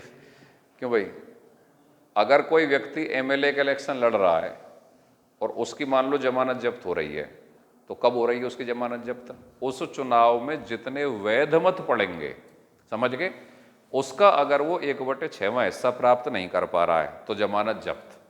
चाहे जितने भी उम्मीदवार हैं, जितने जितने प्राप्त नहीं कर पाएंगे, सबकी जमानत जब्त। ठीक है। अच्छा, राष्ट्रपति का इलेक्शन लड़ने पर जमानत जब्त कब होगी? कि जब जीतने वाले उम्मीदवार को निश्चित न्यूनतम कोटा प्राप्त करने के लिए जितने मत चाहिए उसका अगर 1/6वां हिस्सा प्राप्त नहीं कर पा रहा है, उस उम्मीदवार की जमानत जब्त। इससे ज्यादा सरल भाषा में और क्या समझें? नहीं, वो हर इलेक्शन के लिए अलग अलग है, उसको छोड़ो। मेरा कंसेप्ट यहाँ पे क्या है कि जमानत जब्ती कंसेप्ट का मतलब क्या है, ये लाइन पकड़ो तुम तो। बाकी राशि फांसी ने छोड़ो, राशि तो घटती बढ़ती हर इलेक्शन पे, कोई 5,000, 10,000, 15,000 ये चलती रहेंगी। मुद्दा ये नहीं आएगा कि जमानत राशि कितनी है फलाने की, मुद्दा ये आएगा जमानत जब्त का मतलब क्या है। आवश्यक वैध मतों का कितना % मत प्राप्त नहीं करने पर किसी विधायक या सांसद प्रत्याशी की जमानत जब्त हो जाती है? उत्तर क्या आएगा? 1/6 को पकड़ लो, समझ गए? ठीक है। तो हम पढ़ रहे हैं फिलहाल राष्ट्रपति, और राष्ट्रपति में अनुच्छेद 55 चल रहा है अपना। ठीक है। और अभी ये चल ही रहा है, लिखो अभी इसमें, लिखिए, पैराग्राफ बदल दीजिए या नेक्स्ट पॉइंट बना दो एरो डाल के। राष्ट्रपति के चुनाव में राष्ट्रपति के चुनाव में चुनाव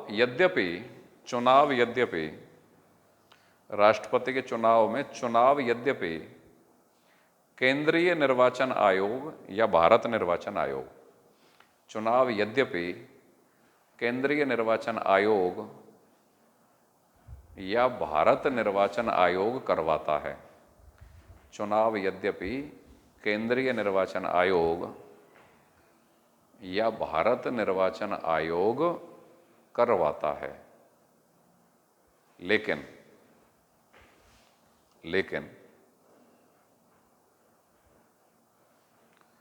लोकसभा तथा राज्यसभा के महासचिव,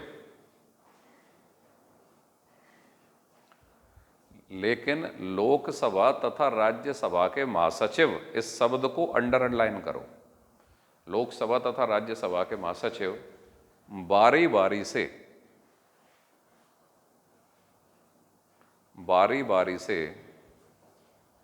चुनाव प्रक्रिया में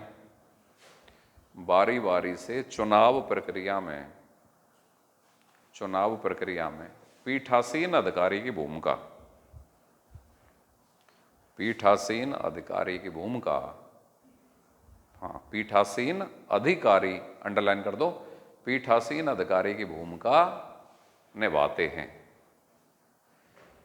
बारी बारी से पीठासीन अधिकारी की भूमिका निभाते हैं। अब इस लाइन का मतलब समझो, देखो सुनो। हाँ भाई, मतलब समझने के लिए गर्दन ऊपर कर लो। केंद्रीय निर्वाचन आयोग या भारत निर्वाचन आयोग कौन कौन से चुनाव संपन्न कराता है, ये अपने आप में एक सवाल बनता है। राष्ट्रपति, उपराष्ट्रपति, यहाँ तक तो तुम्हें भी कोई दिक्कत नहीं है कि सब केंद्रीय निर्वाचन आयोग है, राष्ट्रपति उपराष्ट्रपति के तो कराएगा ही। लेकिन आगे सुनो, राज्यों में विधानसभा के जो चुनाव होते हैं और विधान परिषद के जो चुनाव होते हैं, ये तो राज्यों में पाई जाती है ना, विधानसभा विधान परिषद, तो इनके चुनाव भी राज्य निर्वाचन आयोग संपन्न नहीं करवाता, केंद्रीय निर्वाचन आयोग ही संपन्न करवाता है। समझ गए? कहीं कल को एग्जामिनर ये सवाल पूछे, वैसे तो हमारी पूरे सिलेबस को कराने की प्रक्रिया में तुम इन सब चीज़ों को जान जाओगे, लिख भी लोगे कि राज्य विधानसभाओं के चुनाव कौन संपन्न करवाता है। ऑप्शन 2 मिलेंगे, केंद्रीय निर्वाचन आयोग और राज्य निर्वाचन आयोग। तो स्टूडेंट क्या समझेगा कि साहब केंद्र का मामला संसद वाले तो वो निपटाएगा केंद्र वाला, और राज्य वाला मामला राज्य विधानसभा वाले इसको राज्य निर्वाचन आयोग करवाएगा। गलत उत्तर हो जाएगा। राज्यों की विधानसभाओं के चुनाव भी केंद्रीय निर्वाचन आयोग ही करवाता है। समझ गए? तभी तो कहते हैं कि भारत का संविधान एकात्मकता प्रधान संघात्मक है। एकात्मकता प्रधान का मतलब है केंद्र को मजबूत बनाते हुए, क्योंकि केंद्रीय निर्वाचन आयोग या भारत निर्वाचन आयोग गठन कौन करता है? राष्ट्रपति, केंद्र की एजेंसी है। समझ गए? और चुनाव करवाता है केंद्र के साथ साथ राज्यों के भी।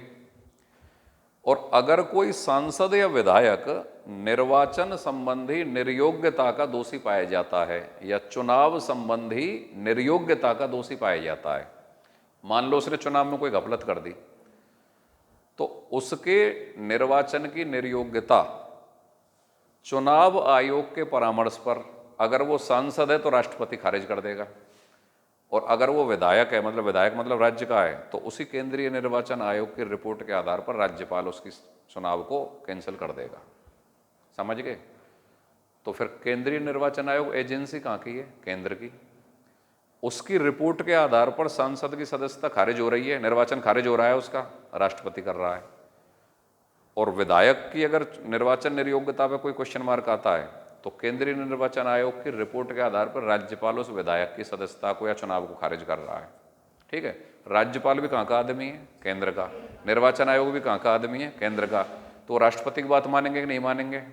राष्ट्रपति प्रधानमंत्री और मंत्रिपरिषद की बात मानेगा कि नहीं मानेगा?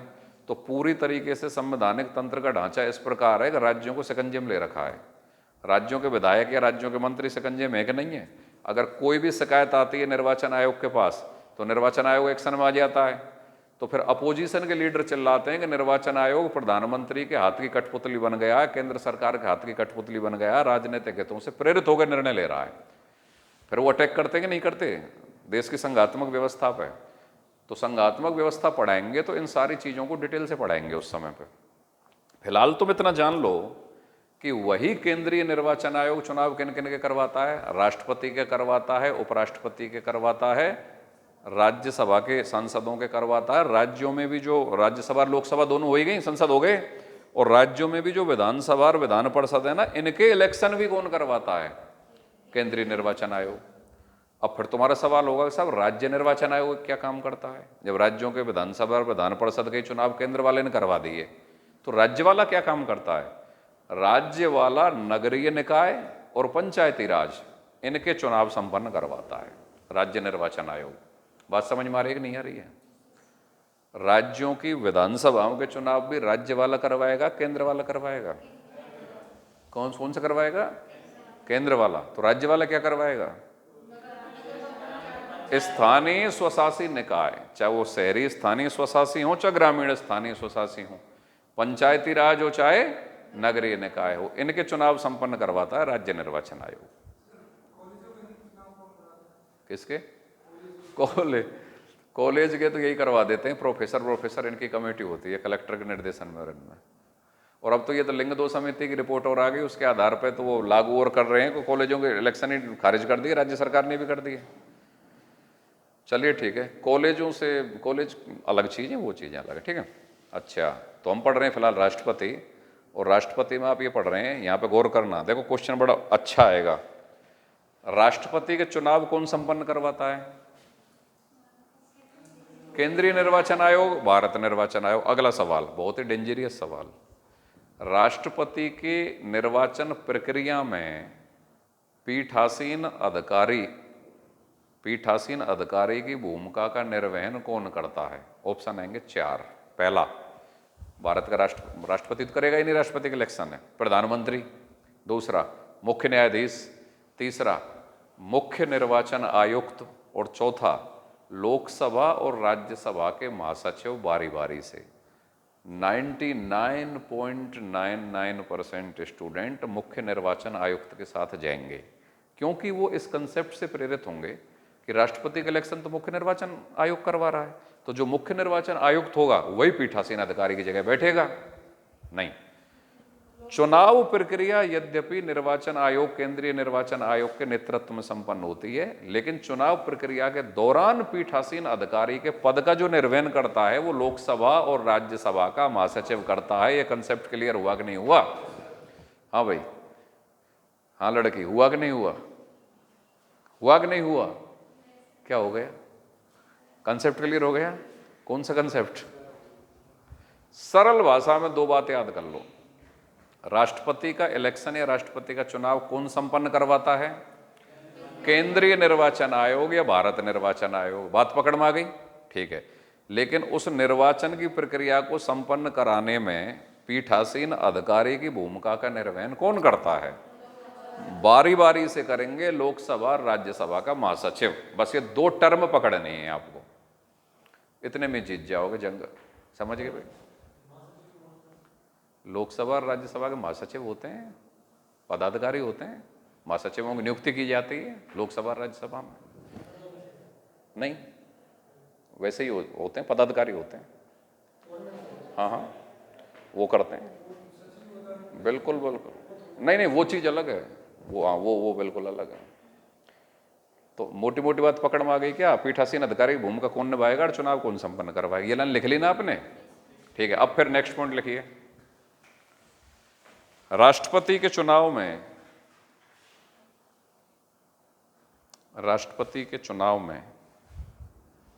मुख्य रूप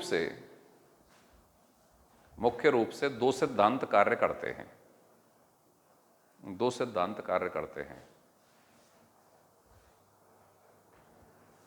पहला, समरूपता और समतुल्यता का सिद्धांत। समरूपता और समतुल्यता का सिद्धांत। समरूपता और समतुल्यता का सिद्धांत। ठीक है, इसमें डैश डाल के लिखें। समरूपता का अर्थ है, समरूपता का अर्थ है सभी राज्यों के निर्वाचित विधायकों, सभी राज्यों के निर्वाचित विधायकों के मतमूल्य का, निर्वाचित विधायकों के मतमूल्य का निर्धारण करने वाला सूत्र समान है। सभी राज्यों के निर्वाचित विधायकों के मत मूल्य का निर्धारण करने वाला सूत्र समान है। अब फिर यहीं पे लिख दो, विधायक के मत मूल्य का सूत्र। विधायक के मत मूल्य का सूत्र। विधायक को आप एमएलए भी बोल सकते हैं, मेंबर ऑफ लेजिस्लेटिव असेंबली। विधायक का मत मूल्य, और वो इस सूत्र से जाएगा भाई, राज्य की कुल जनसंख्या,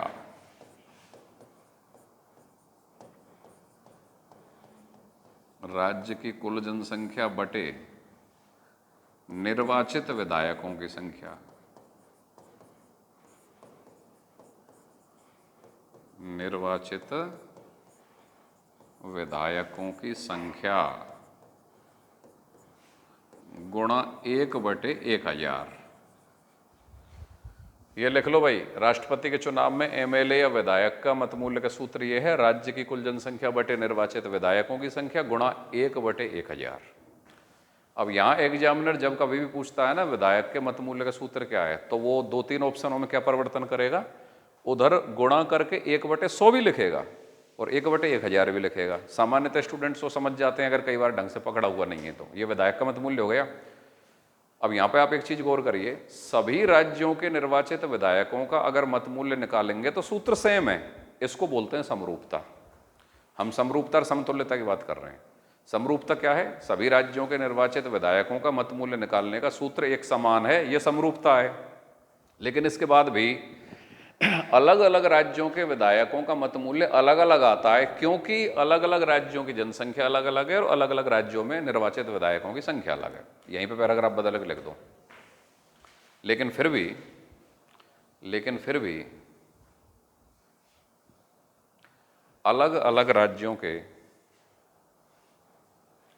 अलग अलग राज्यों के विधायकों का मत मूल्य, अलग अलग राज्यों के विधायकों का मत मूल्य अलग अलग आता है।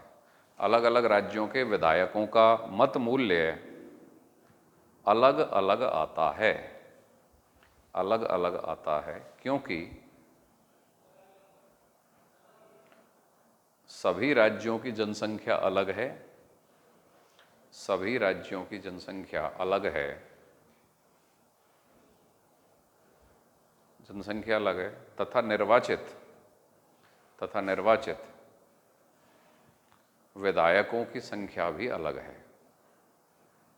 निर्वाचित विधायकों की संख्या भी अलग है।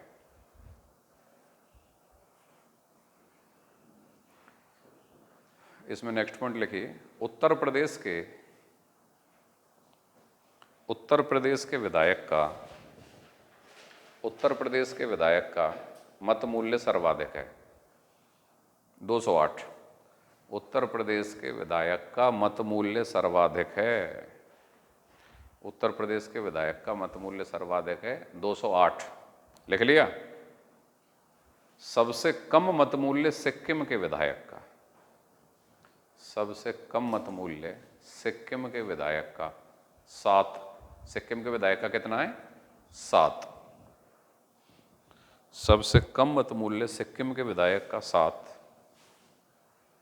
राजस्थान के विधायक का मत मूल्य 129, 129, 129। राजस्थान के विधायक का मत मूल्य 129। तथा छत्तीसगढ़ ऐसा राज्य है, तथा छत्तीसगढ़ ऐसा राज्य है जिसके विधायक का मत मूल्य, छत्तीसगढ़ ऐसा राज्य है जिसके विधायक का मत मूल्य राजस्थान के विधायक के बराबर ही है, 129। जिसके विधायक का मत मूल्य राजस्थान के विधायक के बराबर ही है, अर्थात 129 ही है, अर्थात 129 ही है। ठीक है भाई। अब पैराग्राफ बदल के लिखिए, समतुल्यता का अर्थ है, समतुल्यता का अर्थ है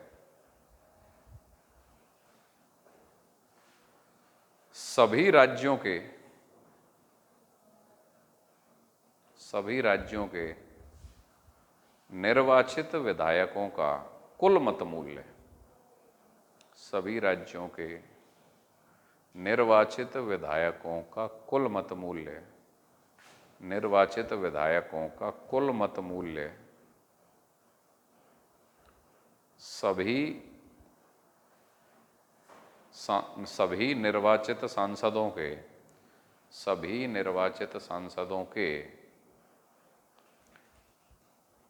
कुल मत मूल्य के बराबर होता है। सभी राज्यों के निर्वाचित विधायकों का कुल मत मूल्य सभी निर्वाचित सांसदों के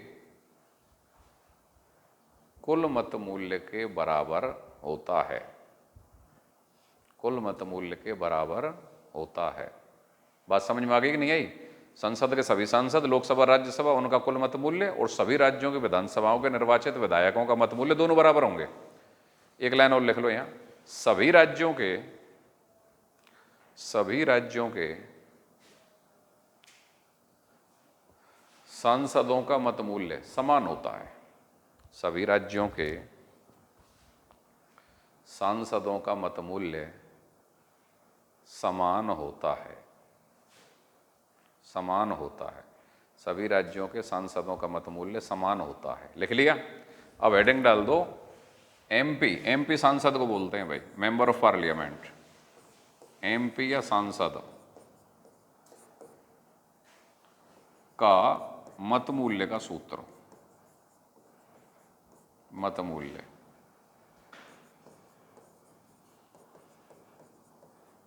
सभी राज्यों के निर्वाचित विधायकों, सभी राज्यों के निर्वाचित विधायकों का कुल मत मूल्य बटे निर्वाचित सांसदों की संख्या। निर्वाचित सांसदों की संख्या। थोड़ा स्पीड से लिखो भाई। सभी राज्यों के निर्वाचित विधायकों का कुल मत मूल्य बटे निर्वाचित सांसदों की संख्या। ये एमपी या सांसद का मत मूल्य का सूत्र है। ठीक है। ये पहला सिद्धांत हुआ आपका समरूपता और समतुल्यता का सिद्धांत। दूसरा सिद्धांत हेडिंग डालिए। दूसरा, आनुपातिक प्रतिनिधित्व की आनुपातिक प्रतिनिधित्व की एकल संक्रमणीय मत प्रणाली। एकल संक्रमणीय या हस्तांतरणीय मत प्रणाली। एकल संक्रमणीय या हस्तांतरणीय मत प्रणाली। लिख लिया। डैश डाल के लिखो। इसमें चुनाव जीतने वाले उम्मीदवार को चुनाव जीतने वाले उम्मीदवार को निश्चित न्यूनतम कोटा प्राप्त करना पड़ता है। चुनाव जीतने वाले उम्मीदवार को निश्चित न्यूनतम कोटा प्राप्त करना होता है। इसका सूत्र, डाले गए वैध मत बटे स्थानों की संख्या +1 और फिर टोटल का +1। न्यूनतम कोटा का सूत्र क्या है? डाले गए वैध मत बटे स्थानों की संख्या +1 और फिर टोटल का +1। लिख लिया ये सूत्र। अब यहीं पे आगे लिखिए, समझो पहले। राष्ट्रपति के चुनाव में स्थानों की संख्या कितनी है? 1। तो 1 और 1 कितने हो गए? 2। तो डाले गए वैध मत का 1/2 मतलब 50% हो गए। तो राष्ट्रपति के चुनाव में निश्चित न्यूनतम कोटा प्राप्त करने के लिए 50% +1 मत चाहिए। लिख लो।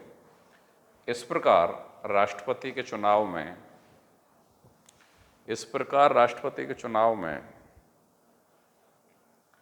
निश्चित न्यूनतम कोटा, इस प्रकार राष्ट्रपति के चुनाव में निश्चित न्यूनतम कोटा प्राप्त करने के लिए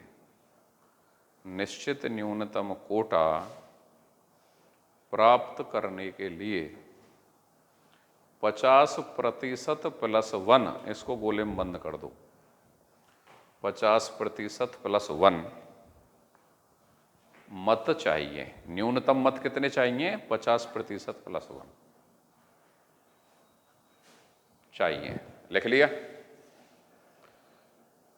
अच्छा, अब नेक्स्ट पॉइंट लिखिए इसी में। प्रत्येक मतदाता एक ही मत देता है। प्रत्येक मतदाता एक ही मत देता है, लेकिन अपनी वरीयता निर्धारित करता है। लेकिन अपनी वरीयता निर्धारित कर देता है। पहली, दूसरी, तीसरी, मान लो 3 उम्मीदवार खड़े हुए, मत तो एक ही है कि साहब पहले नंबर पर तो ये बनना चाहिए मेरी तरफ से, दूसरे नंबर पर ये बनना चाहिए, और ये मेरे लिए तीसरे नंबर पर है। मत तो एक ही देगा, लेकिन अपनी वरीयता निर्धारित कर देता है। कल लिख लिया, अब लिखो 2 लाइन और लिख लो, फिर खत्म कर रहे हैं।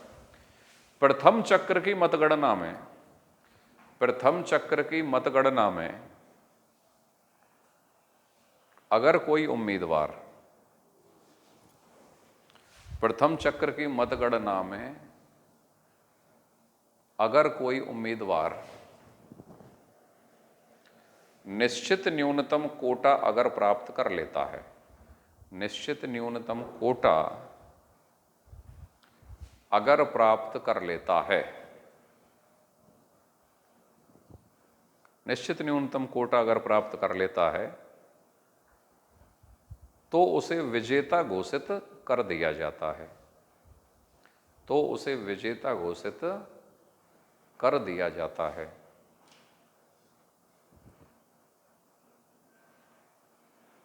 लेकिन अगर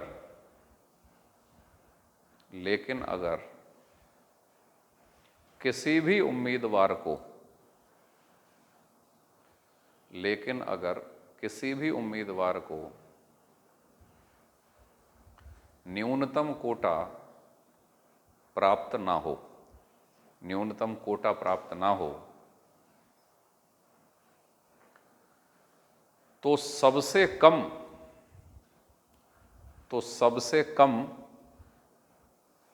प्रथम वरीयता पाने वाले, सबसे कम प्रथम वरीयता पाने वाले उम्मीदवार को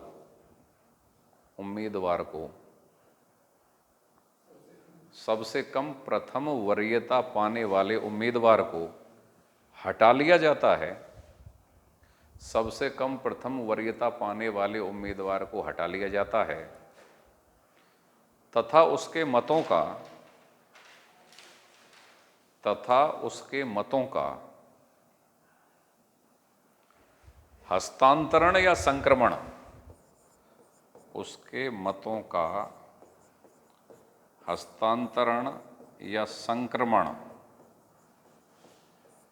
अन्य उम्मीदवारों में कर दिया जाता है, उसके मतों का हस्तांतरण या संक्रमण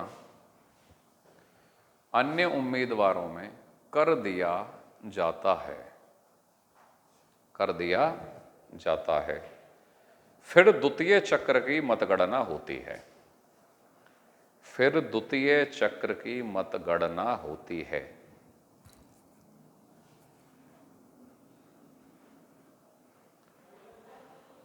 इस प्रकार यह क्रम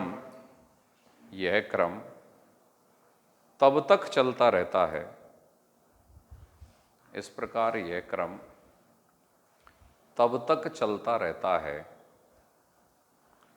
जब तक कि किसी उम्मीदवार को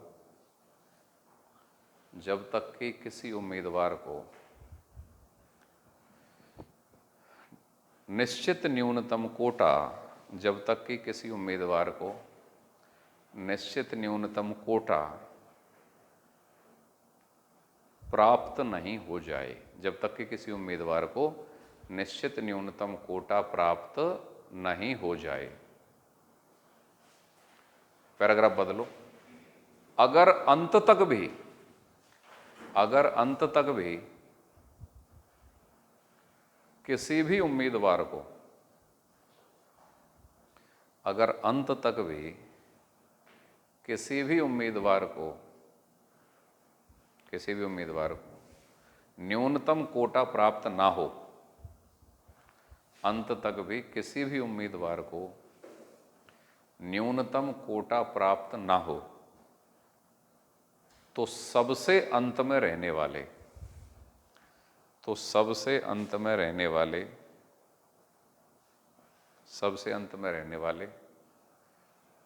उम्मीदवार को विजयी घोषित कर दिया जाता है।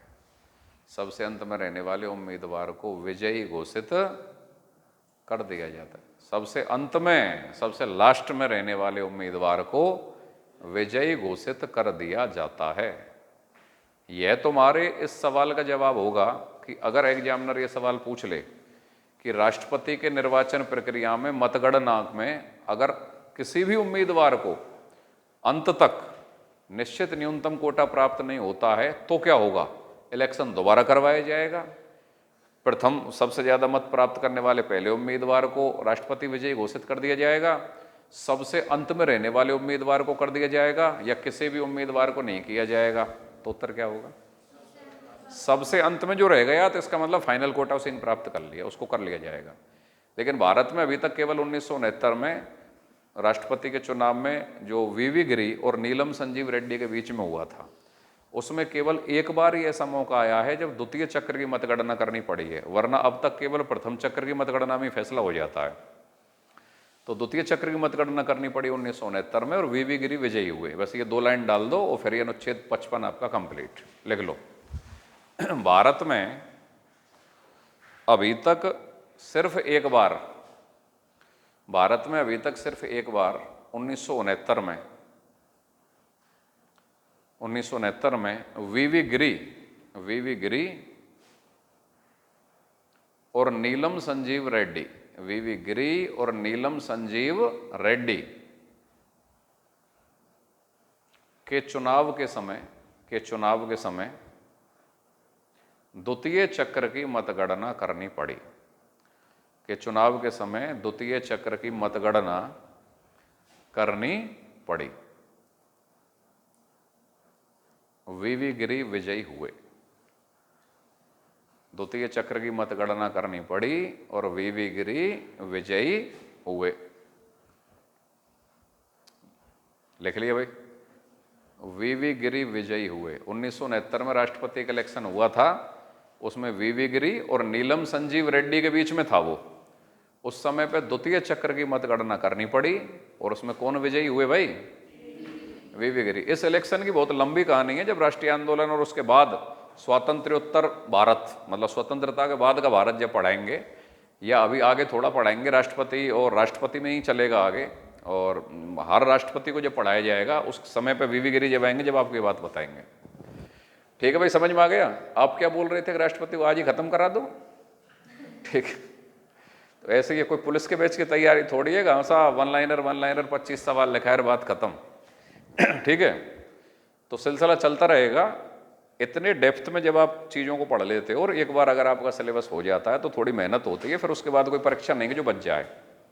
ठीक है भाई नौजवान साथियों, तो भाई जो भी ऑनलाइन पढ़ रहे हैं या ये वीडियो जहाँ तक जाए, अगर वो वास्तव में बहुत अच्छी तरीके से संविधान पढ़ना चाहते हैं तो हमारा यूट्यूब चैनल सब्सक्राइब करें, पॉलिटी विद डी पाराशर, और Pant institute Alwar app download करें।